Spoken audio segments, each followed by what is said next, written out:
Née dans la prison royale de Niort, où son père est emprisonné pour dette, Françoise d'Aubigné, future marquise de Maintenon, connaît une enfance difficile et pauvre, entre les Antilles et les couvents des Ursulines de Niort et Paris. À 16 ans, elle se marie avec le poète burlesque Paul Scarron, qui l'introduit dans les cercles littéraires parisiens.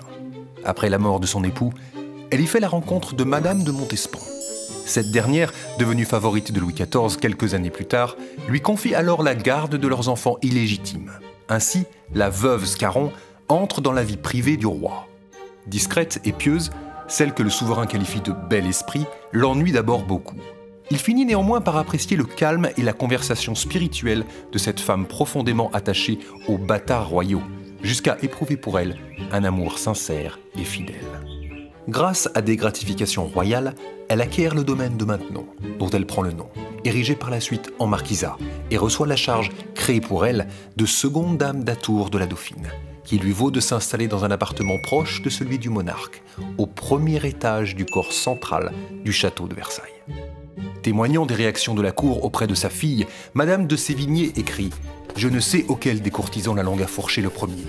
Ils appellent tout bas Madame de Maintenon, Madame de Maintenon. » La disgrâce de Madame de Montespan, puis la mort de la reine Marie-Thérèse d'Autriche, lui permettent de parachever sa destinée.